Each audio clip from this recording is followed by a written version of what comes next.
Hey guys, welcome to my channel Classes at Agarwal Academy. This is CMA Vishali Agarwal. तो आज मैं आप लोगों के साथ डिस्कस करने वाली हूँ एक क्वेश्चन जो कि बैलेंस शीट के ऊपर बेस्ड होगा, जिसमें हम उसके कुछ major head and sub head से रिलेटेड क्वेश्चंस करेंगे। आइटम्स दी जाएंगे, आपको क्लासिफाई करना होगा in the major head and sub head. मैंने काफी सारे क्वेश्चंस को मिला के ये एक सिंगल क्वेश्चन बनाया है, एक बड़ा क्वेश्चन बना दिया है थोड़ा सा, ताकि एक ही क्वेश्चन में आपका काफी सारी चीजें कवर हो जाए। So let's get started now. देखते हैं क्वेश्चन क्या कहता है। इस वीडियो को देखने से पहले मैं आपको रेकमेंड करूंगी कि इससे पहले आप बैलेंस शीट का जो मैंने लास्ट वीडियो डाली थी उसको जरूर देखें, जिसका लिंक मैं अपने डिस्क्रिप्शन बॉक्स में भी डेफिनेटली दूंगी। आप वहां से उसको ओपन कर सकते हैं। मेक श्योर आप उसको जरूर देखें, क्योंकि एक बार आप वो वीडियो से गो थ्रू हो जाएंगे, एक बार आप देख लेंगे उसको, तो ये क्वेश्चन करने में ज्यादा ईजी रहेगा। So now let's get started. Question आ चुका है तो देखते हैं। सबसे पहली item is your computer. Computer हमारा फिक्स्ड एसेट होता है, टैंजिबल होता है, नॉन करंट असेट्स के अंदर आ गया हमारा। Major head is your non current asset. उसके बाद हमारा आ गया bank overdraft. Bank overdraft sorry computer software. Computer software हमारा एक इंटेंजिबल असेट है, आप उसको छू नहीं सकते, बट ये असेट है क्योंकि आपको लॉन्ग टर्म में बेनिफिट देता है। तो इंटेंजिबल असेट हो गया, और ये किसके अंदर जाता है? नॉन करंट असेट्स के अंदर चला गया, नॉन करंट असेट्स के अंदर गया। बैंक ओवरड्राफ्ट बेसिकली आपने क्या करा, आपके बैंक बैलेंस में 10,000 ही रुपए थे, आपने 15,000 उसमें से ओवरड्रॉ कर लिया। बैंक हमको ये फैसिलिटी देता है कि आप अपने बैंक अकाउंट को ओवरड्रॉ कर सकते हो। इसका मतलब 5,000 रुपए की आपने ओवर ड्रॉ करने की वजह से आपकी बोरोइंग्स हो गई, जो आपको आने वाले टाइम में पे करनी पड़ेंगी। तो ये हमारी लाइबिलिटी बन गई और शॉर्ट टर्म में पे हो जाएंगी, तो it become current liability. Current liability में किसके अंदर चला गया? ये शॉर्ट टर्म बोरोइंग्स के अंदर आ गया। Next is your interest accrued and due on debentures. देखिए इंटरेस्ट अक्रूड, यहाँ पे दो टर्म समझने वाली हैं। First is your accrued and next is your due. Accrued का मतलब होता है वो पेमेंट्स या वो इनकम अब जिन पे हमारा लेने का अधिकार एस्टैब्लिश हो चुका है। ठीक है, लेने का अधिकार या देने का अधिकार हो गया है। एक्चुअली पे करी है या रिसीव हुई है उससे अभी हमें कोई फर्क नहीं पड़ रहा है। अक्रू का मतलब यही है कि आपकी देनी और लेनी बन गई थी। ठीक है, अब ड्यू का मतलब है ड्यू फॉर पेमेंट। यहाँ पे ड्यू फॉर पेमेंट, वैसे ड्यू का मतलब हो गया ड्यू फॉर पेमेंट और ड्यू फॉर रिसीट। तो interest accrued and due on debentures. देखिए जैसे इलेक्ट्रिसिटी बिल आता है, हम कहते हैं महीने की पहली तारीख को इलेक्ट्रिसिटी बिल आ जाता है। उसके बाद पेमेंट आप फॉर एग्जांपल 5 तारीख तक गवर्नमेंट टाइम देती है, आप 5 तारीख तक उसको पे करो। तो 1 तारीख को वो जो हमारा इलेक्ट्रिसिटी बिल है ना वो अक्रू हो गया, अब हमारा देना बनता है, बट हम पे कब तक करते हैं? 5 तारीख तक। इसका मतलब ड्यू फॉर पेमेंट वो कब तक है? 5th तक है। तो interest accrued and due on debentures, अब अक्रू भी हो गया था, ड्यू भी हो गया था, इसका मतलब 5 तारीख भी आ गई थी। तो कहने का मतलब ये है, जब ऐसी चीज जो आपकी जिस पे देना बनता था और उसकी ड्यू डेट ऑफ पेमेंट भी आ गई है, तो आप एक आध दिन में हो सकता है आप नहीं पे कर पाए, आप कर दोगे, तो एक हमारी शॉर्ट टर्म लाइबिलिटी हो गई। इसलिए ये किसका पार्ट होता है? हमेशा हमारा करंट लाइबिलिटी का पार्ट होता है। एंड किस कौन से सब हेड के अंदर जाता है? ये other current liabilities. Next is your interest accrued and not due on debentures. Same example, आपका 1 तारीख आ गई थी, बिजली का बिल देना तो बन गया था, अक्रू हो गया था, पर आप अभी ड्यू डेट नहीं आई थी पेमेंट की 5 तारीख तक। बट 5 तारीख तो आएगी ना, 1-2 दिन में आ जाएगी। तो वो इंटरेस्ट जो अक्रू हो चुका है और आपका देना बनने वाला है कुछ आने वाले दिनों के अंदर, तो वो भी हमारी एक तरह से शॉर्ट टर्म लाइबिलिटी हो गई, छोटे टाइम में पे करनी होगी। और किसके अंदर चली गई हमारी? ये अदर करंट लाइबिलिटीज के अंदर। Next is your interest accrued on calls in arrears. देखिए हमने समझा था कॉल्स इन एरियर्स क्या होता है, कॉल्स इन एडवांस क्या होता है। जब कंपनी शेयर्स के ऊपर पैसा मंगाती है टुकड़ों में, ठीक है, तो जब टुकड़ों में मंगा रही है तो किस्त मंगा रही है, तो अगर शेयर होल्डर ने, उस पर्सन ने अगर आपको वो किस्त पे नहीं करी टाइम पे, उसकी देनी बाकी है, तो वो कॉल इन एरियर बन जाता है। कुछ शेयर होल्डर बहुत अच्छे होते हैं, वो क्या करते हैं पहले ही एडवांस में ही आपको किस्त पे कर देते हैं, तो वो हो जाती है calls in advance. Calls in arrear basically क्या होता है हमारा, एक तरह से कंपनी को मिलने वाला है फ्यूचर में, जबकि कॉल्स इन एडवांस क्या होती है? हमारी लाइबिलिटी होती है, क्योंकि कंपनी को भी उसके एडवांस में रिसीव हो गई है बेसिकली वो पैसा।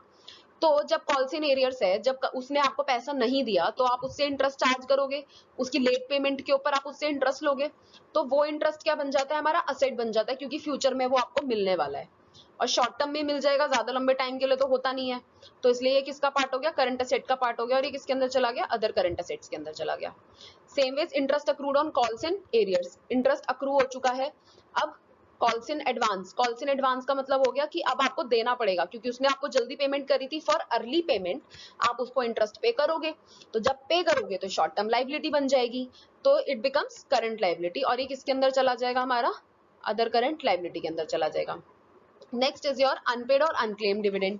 अनपेड डिविडेंड वो डिविडेंड का पार्ट हो गया, कंपनी ने डिविडेंड डिक्लेयर कर दिया, कंपनी पे करने वाली है, अभी तक पे कर नहीं पाई है, वो अनपेड रह गया किसी भी फॉर XYZ रीजन की वजह से अनपेड रह गया, तो आने वाले टाइम में जल्दी पे कर देगी जब डिक्लेयर कर ही दिया है, तो शॉर्ट टर्म लाइबिलिटी बन गई और अदर करंट लाइबिलिटी का ये पार्ट बन गया। Next is your bonds and debentures. हमने कहा था जब कंपनी को पैसा उठाना होता है तो या तो वो शेयर्स इशू करती है, डिवेंचर्स इशू करती है।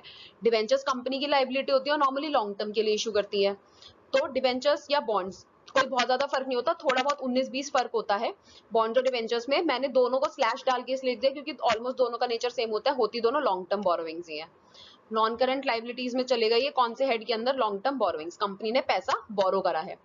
अब यहाँ पे समझने वाली चीज है दैट इज मैच्योर्ड डिवेंचर। अब ये देखते हैं मैच्योर्ड डिवेंचर क्या होता है। देखिए मैच्योर्ड डिवेंचर क्या होता है ना हमारा, अब वो डिवेंचर जिसकी ड्यू डेट ऑफ पेमेंट आ गई है, मतलब उसको अब कंपनी को पे करना है, उसकी मैच्योरिटी आ गई है, वो पक गए हैं अब डिवेंचर, अब कंपनी को उनका पैसा लौटाना है डिवेंचर होल्डर्स का। तो जब कंपनी को उनका पैसा लौटाना है तो हमें पता है कि अब उसको शॉर्ट टर्म में ही देना होगा।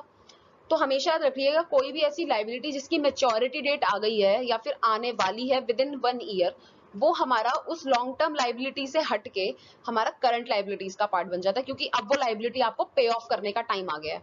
तो इसलिए मैच्योर्ड डिवेंचर्स हमारा हमेशा करंट लाइबिलिटीज का पार्ट होंगे, या फिर मैच्योर्ड लोन्स बोल सकते हो आप, कुछ भी कोई भी लाइबिलिटी आपकी जो मैच्योर हो गई है, और ये कौन से हेड के अंदर जाएगी, करंट लाइबिलिटीज में, अदर करंट लाइबिलिटीज।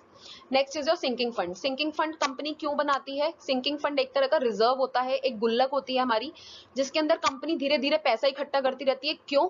क्या कि अगर कोई डेट आ जाती है फ्यूचर में तो कंपनी को डायरेक्टली एक पता है कंपनी को कि मेरी गुल्लक में मेरा पैसा जमा है, मैं वहां से निकाल के अपनी डेट को पे कर सकते हैं। इट मीन सिंकिंग फंड किसका पार्ट हो गया? रिजर्व्स एंड सरप्लस है, हमारी गुल्लक है, और रिजर्व्स एंड सरप्लस का मेजर हेड क्या होता है हमारा? Share holders fund. तो इसमें मेनली नई चीज जो सीखने वाली थी वो मेनली तो मैच्योर्ड डिवेंचर्स थी एंड इंटरेस्ट अक्रूड वाली पॉइंट था जो उसमें हमने थोड़ा सा नया सीखा। तो आगे बढ़ते हैं नेक्स्ट। क्रेडिटर्स हमारे ट्रेड पेबल्स के अंदर आते हैं, current liabilities. Shares in ABC private limited, एक कंपनी के अंदर क्या करा, एक बिजनेस ने एक कंपनी के शेयर खरीद रखे थे। देखो अगर कंपनी फॉर एग्जांपल कोई भी बिजनेस कर रही है अदर देन शेयर ट्रेडिंग, बहुत लोग प्रोफेशनली शेयर ट्रेडिंग करते हैं, ठीक है, तो अगर कोई ऐसी कंपनी है जो मार्केट के अंदर शेयर्स खरीदती बेचती ही है, उसका बिजनेस ही यही है, तो ये उसके लिए गुड्स हो जाएंगे, ठीक है। बट अभी हम मान के चल रहे हैं कि हमारा ऐसा कोई बिजनेस नहीं है, हमारा बिजनेस है फॉर एग्जांपल गारमेंट्स बिजनेस है। अब मैंने एक कंपनी के शेयर्स खरीद लिए जाके, तो वो शेयर्स तो मेरी इन्वेस्टमेंट बन गए ना, मैंने किसी पर्पज से वहां पे पैसा लगाया होगा कि हाँ मुझे डिविडेंड मिलेगा, मुझे कुछ मिलेगा, मेरी कुछ इनकम होगी। तो शेयर्स और इसके आगे कुछ मेंशन है तो हम हमेशा मानेंगे कि ये लंबे टर्म के लिए इन्वेस्टमेंट करी गई है, तो नॉन करंट इन्वेस्टमेंट्स। और नॉन करंट इन्वेस्टमेंट्स किसका पार्ट होती है? नॉन करंट असेट्स का पार्ट होती है। नेक्स्ट इसी के जैसे shares in government and trust securities, आपने गवर्नमेंट की कंपनी के अंदर पैसा इन्वेस्ट करा, उस गवर्नमेंट कंपनी के शेयर्स खरीदे, तो सेम लॉन्ग टर्म के लिए है non current assets and non current investments. Next is checks in hand.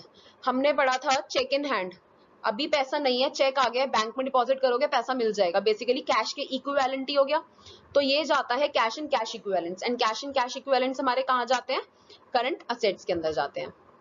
Next is your public deposits. Public deposits भी हमारे जैसे हम बॉन्ड्स और डिबेंचर्स कंपनी इशू करती है ना, उसी तरह से कंपनी क्या करती है? पब्लिक डिपॉजिट्स लेती है, पब्लिक के पास जाके कहती है आओ हमारी कंपनी में पैसा दो, हमें जरूरत है, तो एक तरह से लोन ही लेती है, पब्लिक से जाके लोन ले रहे हैं, तो लोन ले रहे हैं तो ऑब्वियसली लॉन्ग टर्म के लिए ही ले रहे होंगे, तो नॉन करंट लाइबिलिटीज हो गई एंड लॉन्ग टर्म बोरोइंग्स के अंदर चला गया। गुड्स अक्वायर्ड फॉर ट्रेडिंग, आपने क्या करा, आप एक ट्रेडिंग बिजनेस में थे, आपने गुड्स खरीदे आगे बेचने के लिए, तो गुड्स तो खरीदे हैं, गुड्स तो हमेशा स्टॉक का पार्ट होते हैं, इन्वेंट्री का पार्ट होते हैं, तो गुड्स किसका पार्ट हो गया हमारा? इन्वेंट्री का पार्ट हो गया, और ये किसके अंदर चले गए? हमारे करंट असेट्स के अंदर चले गए। पेटेंट्स अंडर डेवलपमेंट, हमने पढ़ा था नॉन करंट असेट्स के अंदर कि अगर आपका कोई इंटेंजिबल असेट है जो अभी under the process of registration है, तो वो भी हमारा फिक्स्ड असेट का ही पार्ट होता है। तो वैसे पेटेंट्स जो भी आप रजिस्टर कराने वाले हो नॉन करंट असेट्स होते हैं, लंबे टाइम के लिए पेटेंट्स को यूज करते हो। इंटेंजिबल असेट्स अंडर डेवलपमेंट, अभी अंडर डेवलपमेंट है, under the process of registration है। Next is your outstanding salary, current liability होती है, करंट लाइबिलिटी होती है and it goes into other current liabilities. वो सैलरी जो आप अभी पे नहीं कर पाए पर आने वाले 1 महीने में 2 महीने में पे कर दोगे, तो हमारी लाइबिलिटी हो जाती है। बैलेंस विद द बैंक, आपका बैंक का जो बैलेंस होता है, कैश नहीं है बट कैश के बराबर ही तो है, जब जाके निकाल सकते हो जब मर्जी होगी, तो कैश एंड कैश इक्विवेलेंट्स के अंदर आ गए। कैश एंड कैश इक्विवेलेंट्स किसका पार्ट होते हैं? करंट असेट्स का पार्ट होते हैं। Provision for employ benefits, provision for employ benefit देखिए and provision for retirement benefit दोनों को एक साथ ही कवर करते हैं। कंपनी क्या करती है, एम्प्लॉइज के बेनिफिट्स के लिए ना, उनको कुछ कुछ फायदे देने के लिए बहुत बारी क्या करती है, थोड़ा थोड़ा पैसा अलग करती जाती है, कि कंपनी को पता है हाँ मुझे एम्प्लॉय को ये बेनिफिट देना है। और बहुत बार कंपनी क्या करती है, कंपनी सोचती है अच्छा इसने मेरे से पास काफी टाइम के लिए काम करा है इस एम्प्लॉय ने, तो हम इसको रिटायरमेंट जब इसकी होगी तो उस टाइम पे भी कुछ बेनिफिट्स देंगे। तो ये बेसिकली लॉन्ग टर्म के लिए ही बनाए जाते हैं। कंपनी इनको, अगर कोई एम्प्लॉय है जो थोड़े मोड़े टाइम के लिए काम कर रहा है, साल भर में छोड़ के चला गया, कंपनी क्यों उसको कोई बेनिफिट देना चाहेगी? ये बेसिकली उन्हीं एम्प्लॉयज के लिए कह सकते हो जो लॉन्ग टर्म से हमारे यहाँ काम कर रहे हैं, और हम बनाते भी इनको लॉन्ग टर्म बेसिस पे ही हैं हमेशा। ऐसा नहीं होगा कि आने वाले जल्दी से एक एम्प्लॉय जो 6 महीने काम कर रहा है उसके लिए। धीरे धीरे एम्प्लॉयज की रिटायरमेंट भी होती रहेगी और एम्प्लॉयज निकलते रहेंगे, पर देते मेनली उनको हैं जो लॉन्ग टर्म से काम कर रहे हैं हमारे यहाँ पे। तो ये हमारा नॉन करंट लाइबिलिटीज का पार्ट हो गए दोनों, एंड किसके अंदर चले गए? लॉन्ग टर्म प्रोविजंस के अंदर चले गए, क्योंकि प्रोविजन बना रहे हैं हम यहाँ पे। अक्रूड इनकम्स, अक्रूड इनकम्स वही होती है इनकम ड्यू, वो इनकम जो आपकी ड्यू हो चुकी है पर अभी तक आपको रिसीव नहीं हुई है, नहीं होंगी तो फ्यूचर में होंगी। फ्यूचर में कोई चीज रिसीव होगी तो असेट बन जाएगा, और आने वाले कुछ टाइम में ही रिसीव हो जाएगा तो it become part of your current assets. And इस किसके अंदर जाएगा? ये अदर करंट असेट्स के अंदर जाएगा। कॉल्स इन एडवांस हमने अभी समझा था, हमारी करंट लाइबिलिटी होती है, और ये किसके अंदर चली जाती है? अदर करंट लाइबिलिटीज के अंदर चली जाती है। Calls in arrears, calls in arrears देखिए, अगर कॉल्स इन एडवांस लाइबिलिटी है तो ये मत कभी मत कहना कॉल्स इन एरियर्स हमारा असेट है। ये वो पैसा जो हमें मिलने में डिले हो गया है, तो हम क्या करते हैं, इसको शेयर होल्डर्स फंड में लेके जाते हैं, और जो हम शेयर होल्डर्स फंड के अंदर जब शेयर कैपिटल करते हैं, शेयर कैपिटल की ये सब्सक्राइब्ड कैपिटल से लेस हो जाता है अमाउंट। क्लियर? ये शेयर होल्डर्स फंड में जाता है, ध्यान रखिएगा हमेशा। कॉल्स इन एरियर्स कभी भी कंपनी के असेट नहीं होते। ये आपको पेमेंट डिले हुई है मिलनी, आपकी पेमेंट, ना कि ये कि आपको ये फायदा दे रही है कुछ। तो आगे बढ़ते हैं। Next is your premium on redemption of debentures. देखिए हमने बोला था जब हम डिबेंचर्स इशू करते हैं ना, जब भी हम डिबेंचर्स इशू करते हैं तो हमें ये पता होता है कि हम कितना अमाउंट रिटर्न करेंगे। हमेशा उस डिबेंचर के ऊपर हमेशा उसका इंटरेस्ट रेट, उसका रिडेम्पशन अमाउंट, मतलब जितना अमाउंट आप उसका वापस करने वाले हो, वो सब हमेशा आपका पता होता है कंपनी को। जैसे, और प्रीमियम का मतलब होता है over and above the face value. For example एक डिवेंचर की वैल्यू थी 100 रुपए, आप उसके पैसा लौटाने वाले हो, रिडीम करने वाले हो उसको 120 रुपए में। 10 साल के लिए मैंने डिवेंचर इशू करा, अगर मैं आज 100 रुपए का इशू कर रही हूँ और जब मैं डिवेंचर होल्डर को पैसा लौटाऊंगी तब मैं 120 रुपए उसको वापस दूंगी, तो मुझे आज ही पता लग गई ना कि मेरी लाइबिलिटी है और लॉन्ग टर्म के लिए लाइबिलिटी है। ये लाइबिलिटी 10 साल के लिए, 10 साल के बाद मुझे पे करनी है, तो ये नॉन करंट लाइबिलिटी हो गई। प्रीमियम की बात हो रही है यहाँ पे, नॉन करंट लाइबिलिटी मतलब वो 100 रुपए का शेयर जो 120 रुपए में बिक रहा था, उसके वो 20 रुपए मेरी लाइबिलिटी हो गई। Advance receive from customer, customer है आपको बोला कि आप आज एडवांस पेमेंट रखो, गुड्स मेरे को 10 दिन बाद भेज देना। ठीक है, आपको आज मिल गए, गुड्स तो अभी देने बाकी है, एडवांस मिल गया, एडवांस मिल गया तो आपकी लाइबिलिटी बन गई, तो शॉर्ट टर्म में ही पे करनी है, तो it become part of your current liability, और ये किसका पार्ट हो गई? अदर करंट लाइबिलिटीज का पार्ट हो गई। लूज टूल्स, हमने बैलेंस शीट के अंदर पढ़ा था कि हमारी इन्वेंट्रीज होती हैं। जब कंपनी बिजनेस करती है तो वो जरूर कुछ ना कुछ अपने पास स्टॉक रखती है, वो मैन्युफैक्चरिंग कंसर्न है या ट्रेडिंग कंसर्न है, स्टॉक उसके पास हमेशा होगा। उसके पास रॉ मटेरियल का स्टॉक हो सकता है, उसके पास work in progress. Work in progress क्या होती है? वो चीज, वो रॉ मटेरियल जिसके ऊपर अभी काम चालू है, वो फिनिश प्रोडक्ट बना नहीं है अभी, बट हमारा बीच में ईयर एंड हो गया, तो अब वो जो काम चलती हुई यूनिट थी, ऐसा तो नहीं है उनको फेंक देंगे अगले साल, उनके ऊपर काम कंटिन्यू होगा। तो वो यूनिट्स, ऐसी यूनिट जिनके ऊपर अभी काम बाकी है जो अगले साल में होने वाला है, वो हमेशा वर्क इन प्रोग्रेस का पार्ट बनती है। तो रॉ मटेरियल हो सकता है, कुछ वर्क इन प्रोग्रेस हो सकती है, कुछ यूनिट्स ऐसी होंगी जो बन के पूरी भी हो गई होंगी, finish goods. Stock in trade होता है, स्टॉक इन ट्रेड का मतलब होता है आप मैन्युफैक्चरिंग तो कर रहे हो, साथ में आप क्या करते हो, कुछ गुड्स बाजार से खरीदते हो और उनको आगे बेच देते हो, तो जो ट्रेडिंग के पर्पस के लिए आप खरीदते हो उसको बोलते हैं स्टॉक इन ट्रेड। उसके बाद आप स्टोर्स एंड स्पेयर्स भी बिजनेस में यूज करते हो, कुछ नट्स बोल्ट्स, कुछ एक्स्ट्रा का सामान, कोई मशीन का स्पेयर पार्ट आपके पास पड़ा होता है, टूल्स पड़े होते हैं, अगर कोई मशीनरी फेलियर हो गई, कोई खराब हो गई, तो आप शायद उसको वहीं ठीक कर लोगे, छोटी मोटी खराबी होगी। तो लूज टूल्स हमेशा इन्वेंट्रीज का पार्ट होते हैं, और ये किसके अंदर जाते हैं? करंट असेट्स के अंदर जाते हैं। Next is your prepaid insurance, आने वाले साल का इंश्योरेंस आपने पहले दिन ही पे कर दिया। एडवांस पेमेंट्स, एडवांस पेमेंट्स आपकी हमेशा असेट्स होती हैं, क्योंकि पूरे 1 साल तक आपको उसका बेनिफिट मिलता रहेगा, तो इसलिए प्रीपेड इंश्योरेंस हो गया आपका करंट असेट, और ये किसके अंदर चला गया, अदर करंट असेट्स के अंदर चला गया। वर्क इन प्रोग्रेस अभी अभी समझा इन्वेंट्री का पार्ट होता है, और ये किसके अंदर जाता है, करंट असेट के अंदर जाता है। Next is your provision for tax. Provision tax हम हर साल पे करते हैं, जब हमारा पूरा साल खत्म हो जाता है उसके बाद हमें पता होता है हमारा इतना प्रॉफिट आया, हम इतना इतना टैक्स पे करने वाले हैं आज से 4 महीने बाद, तो हमने उसके लिए एक प्रोविजन बना दिया। 4 महीने में पैसा इकट्ठा करते रहेंगे, मुझे पता है टैक्स तो मेरा 4 महीने बाद पे हो जाएगा ना। और लाइबिलिटी के लिए भी होता है, लाइबिलिटी होती है, प्रोविजन हमारी लाइबिलिटीज के अंदर जाता है। तो प्रोविजन क्या फॉर टैक्स क्या हो गया, करंट लाइबिलिटीज हो गई मेरी, और एक इसके अंदर चला गया शॉर्ट टर्म प्रोविजन, क्योंकि मुझे पता है आज से आने वाले 2 महीने में, 4 महीने में, 6 महीने में ये पे हो जाएगा टैक्सेस में से। लोन्स पेबल ऑन डिमांड, देखिए ये टर्म थोड़ी सी नहीं है। लोन्स पेबल ऑन डिमांड क्या होते हैं, आपने फॉर एग्जाम्पल लेते हैं, आपने किसी से पैसा लिया उधार पे, उसको बोला आज से 1 महीने की मोहलत दे दे, उसके बाद जब बोलेगा ना तब दे दूंगा तेरे पैसे वापस। तो 1 महीना तो वो नहीं मांगेगा, 1 महीने के बाद कभी भी आ सकता है, वो ऑन डिमांड आपसे अपने पैसे को वापस ले सकता है। तो आपकी करंट लाइबिलिटी हो गई। करंट लाइबिलिटीज के अंदर ये कहा जाएगा शॉर्ट टर्म बोरोइंग, क्योंकि आपने लोन लिया है, तो it becomes part of your short term borrowings. Acceptances जिसको हम और क्या बोलते हैं, बिल्स पेबल। बिल्स पेबल क्या होते हैं, हमारे क्रेडिटर्स की तरह ही होते हैं, तो ये भी किसके अंदर जाते हैं, हमारे ट्रेड पेबल्स के अंदर जाते हैं।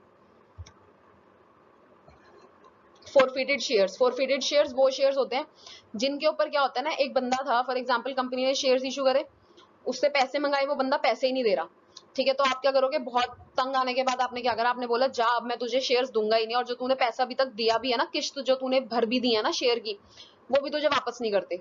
तो कंपनी क्या करती है, फोर फीचर कर लेती है, जब्त कर लेती है, उन शेयर्स को कैंसिल कर देगी कि अब ये इस बंदे के पास नहीं, अब ये हमारे पास वापस आ चुके हैं। इनकी ट्रीटमेंट क्या होती है, हम इनको शेयर होल्डर्स फंड के अंदर ले जाके वही शेयर कैपिटल में, सब्सक्राइब्ड कैपिटल के अंदर हम इसको ऐड कर देते हैं, add share for feature account. Interest accrued on investment, same वही हमने अभी अक्रूड इनकम्स पढ़ी थी, इन्वेस्टमेंट के ऊपर भी तो हमें इनकम ही होती है, जब हम कहीं पैसा लगाएंगे तो वहां से मुझे इन रिटर्न पैसा मिलेगा, तो interest accrued on investment same चीज हो गई अक्रूड इनकम की तरह। तो ये भी हमारा क्या होती है, करंट असेट का पार्ट होती है, एंड ये क्या होता है हमारा other current asset. Next is your debit balance of profit and loss statement. Profit and loss का डेबिट बैलेंस आया, मतलब लॉस आ गया आपका, नेट लॉस। तो अब हम क्या करते हैं, एज पर शेड्यूल 3 हम क्या करते हैं, इसको शेयर होल्डर्स फंड के अंदर रिजर्व एंड सरप्लस में ले जाके ना, सरप्लस के अंदर से इसको माइनस कर देते हैं। पहले हम इसको कैपिटल के अंदर दिखाया करते थे जब हम शेड्यूल 6 की बनाते थे बैलेंस शीट 1956 के अकॉर्डिंग, बट अब हम इसको कैपिटल में ना ले जाकर हम इसको रिजर्व एंड सरप्लस से डिडक्ट कर देते हैं, सरप्लस के बैलेंस से। ओके तो आगे, अब इसके बाद ये तो वो क्वेश्चन था, इसके बाद कुछ स्पेशल आइटम्स हैं इसके अंदर जिनका हो सकता है पेपर में आ जाए, आपको देखने के लिए मिल जाए, फ्रीक्वेंट है। देखिए preliminary expenses discount on issue of shares, पहली दो चीज इनके आगे लिखा है not to be taken to the balance sheet. देखो बहुत बार कंपनी क्या करती है ना, बहुत बड़े बड़े खर्चे कर देती है, इतने बड़े बड़े खर्चे कर देती है कि अगर आप उसको खर्चे को प्रॉफिट एंड लॉस स्टेटमेंट में लेकर जाओगे ना, तो वो प्रॉफिट ना शो करके ना नेट लॉस शो कर देगी, ठीक है। तो अब पहले क्या हुआ करता था कि हम क्या करते थे, उसको ओवर द ईयर्स डिस्ट्रीब्यूट करके ना इक्वली हर साल कुछ कुछ अमाउंट तो प्रॉफिट एंड लॉस में लेकर जाते थे, और बाकी का अमाउंट हम बैलेंस शीट में लेकर आते थे। बट क्योंकि अब हमारा एक्ट चेंज हो गया, अब हमारा कंपनीज एक्ट 2013 है, तो अब हम इसको क्या करते हैं, अब हम इसको बैलेंस शीट में नहीं लेकर जाते, या तो आपने जो रिजर्व्स एंड सरप्लसेस बनाए हैं उनसे डिडक्ट करो, नहीं कर पा रहे हो तो net profit and loss statement में ले जाके पूरा राइट ऑफ करो जिस साल में ये अकर होंगे, आप बैलेंस शीट में कैरी फॉरवर्ड नहीं कर सकते। दोनों चीज का सेम ही नेचर है, इसलिए मैंने दोनों को साथ उठाया। Next is your arrears of dividend on cumulative preference shares. ये क्या चीज होती है, क्यूमुलेटिव प्रेफरेंस शेयर्स के ऊपर हमने पढ़ा था, अगर उनका एक साल में डिविडेंड पे नहीं होता तो उनका डिविडेंड इकट्ठा होता रहता है आने वाले अगले सालों में। तो अगर आपने एक साल पे नहीं करा तो अगले साल उनका डिविडेंड ऐड हो जाएगा, तो अगर इस साल पे नहीं करा तो वो एरियर्स बन जाएंगे, एरियर्स आपको देने पड़ेंगे जिस साल आपका प्रॉफिट होगा, तो ये हमारी कमिटमेंट बन जाती है। कमिटमेंट क्या होती है, जो चीज कंपनी फ्यूचर टाइम पीरियड में करने वाली है, जिसको वो अश्योर करती है हाँ मैं ये चीज करूंगी, दिस इज कमिटमेंट। तो एरियर्स तो उनको अश्योरिटी है ना प्रेफरेंस शेयर्स वालों की, कंपनी देगी ही देगी, तो इसलिए किसके अंदर चले जाते हैं, कमिटमेंट्स के अंदर चले जाते हैं, और कमिटमेंट्स हमारी कहाँ आती है, नोट्स टू अकाउंट्स के अंदर आती है। Next is your uncalled liability on partly paid shares. अब क्या हुआ, कंपनी ने 10 रुपए का शेयर था, आपसे 8 ही रुपए मंगाए हैं आज, अभी बाकी की कंपनी ने कॉल नहीं करा आपसे, मंगाया नहीं है 2 रुपए, तो वो जो 2 रुपए की शेयर कैपिटल है ना, वो यहाँ चली जाएगी जहां कंपनी कमिटमेंट के अंदर उसको लिखेगी हम इस अमाउंट को फ्यूचर में मंगाने वाले हैं, क्योंकि ये चीज कंपनी को करनी ही पड़ेगी, इसलिए कमिटमेंट के अंदर चली जाती है। Next is your propose dividend, ये थोड़ा इंपॉर्टेंट है। प्रपोज डिविडेंड, देखिए प्रपोज डिविडेंड क्या होता है ना, कंपनी क्या करती है, डिविडेंड डिक्लेयर करती है, ठीक है, बोर्ड ऑफ डायरेक्टर्स डिविडेंड को डिक्लेयर करते हैं। बोर्ड ऑफ डायरेक्टर्स डिक्लेयर जब कर देते हैं ना डिविडेंड, उसके बाद वो बोला जाता है एक्चुअली प्रपोज कर रहे हैं, इसके बाद ये डिविडेंड शेयर होल्डर से अप्रूव कराया जाता है। तो ये प्रपोज डिविडेंड जो है ना, ये वो डिविडेंड है जो बोर्ड ऑफ डायरेक्टर्स ने बोला। अब इस डिविडेंड का डिक्लेयर होना ना होना तो शेयर होल्डर्स के ऊपर डिपेंड हुआ। तो ये कंटिजेंट लाइबिलिटी हमने पढ़ा था कि कंटिजेंट लाइबिलिटी वो चीज होती है जिसका होना ना होना, ऐसी लाइबिलिटी जिसका होना ना होना किसी सर्टेन फ्यूचर इवेंट पे डिपेंड करता है। तो इस प्रपोज डिविडेंड का डिविडेंड डिक्लेयर्ड होना ना होना शेयर होल्डर्स की मंजूरी पे डिपेंड करता है, इसलिए कंटिजेंट लाइबिलिटी हुई। तो कंटिजेंट लाइबिलिटी हमारी कहाँ जाएगी, shown as notes to accounts under balance sheet. Balance sheet के अंदर नहीं जाती, नोट्स टू अकाउंट्स के अंदर हम इसको शो करते हैं। Guarantees given by the company, company ने कोई गारंटी दी है, ठीक है, कोई भी गारंटी है, फॉर एग्जाम्पल जैसे आप हो, मैं हूं और मेरा एक फ्रेंड है, फॉर एग्जाम्पल हम 3 लोग हैं, मेरे को आपसे पैसा चाहिए था, आपने बोला मैं तो मैम आपको जानती नहीं हूं तो मैं आपको कैसे पैसा दूं, बट आप मेरे फ्रेंड को जानते थे। तो मेरे फ्रेंड ने बोला कि कोई नहीं, तू एक काम कर, पैसा दे दे मैम को, मैं मैम को अच्छे से जानता हूँ, अगर इन केस मैम ने डिफॉल्ट करा भी ना तो मैं गारंटी लेता हूँ, मैं तुमको पे कर दूंगा पैसा। तो जो मेरा फ्रेंड था उसने गारंटी ले ली ना मेरी, ठीक है, तो अब इसको इसकी लाइबिलिटी कब अराइज होगी, अगर मैं तुम्हारा पैसा वापस नहीं करूंगी। अब इन केस अगर मैंने तुम्हारा पैसा वापस कर दिया तो कोई दिक्कत नहीं है, अगर मैंने तुम्हारा पैसा वापस नहीं करा तो वो पैसा किसको देना पड़ेगा, मेरे फ्रेंड को देना पड़ेगा। इसका मतलब उसकी गारंटी क्या हो गई, कंटिजेंट लाइबिलिटी हो गई, ठीक है, कि अगर मैंने पैसा नहीं दिया तो तुम्हें देना पड़ेगा। तो इसकी लाइबिलिटी डिपेंड करती है मेरे पैसा देने ना देने के ऊपर। सेम वेज कंपनी ने इसी तरह से कोई गारंटी दे रखी है, तो ये भी हमारी क्या हो गई, कंटिजेंट लाइबिलिटी। और ये कंटिजेंट लाइबिलिटी कहाँ जाती है, shown as notes to accounts in the balance sheet. तो ये था हमारा पूरा इंक्लूसिव क्वेश्चन, लंबा चौड़ा क्वेश्चन था, काफी अच्छे से मैंने कोशिश करी आपको समझाने की। आई होप आपको समझ आई होंगी चीजें। तो अगर आपको समझ आई है तो प्लीज मेरी वीडियो को लाइक जरूर करें, शेयर जरूर करें इसको अपने फ्रेंड्स के साथ एंड फैमिली के साथ, जिसको भी इस वीडियो की जरूरत होगी। आई वांट कि उस तक ये वीडियो जरूर पहुंचे। एंड मेरे चैनल को सब्सक्राइब जरूर करें ताकि फ्यूचर में आने वाली अच्छी और वीडियोस भी आपको मिल सके time to time. So that's all for today, इतना ही यहाँ पे आज खत्म करते हैं। स्टडी वेल, वर्क हार्ड, बहुत जरूरी है, मेहनत कीजिए अच्छे से। All the very best, bye bye.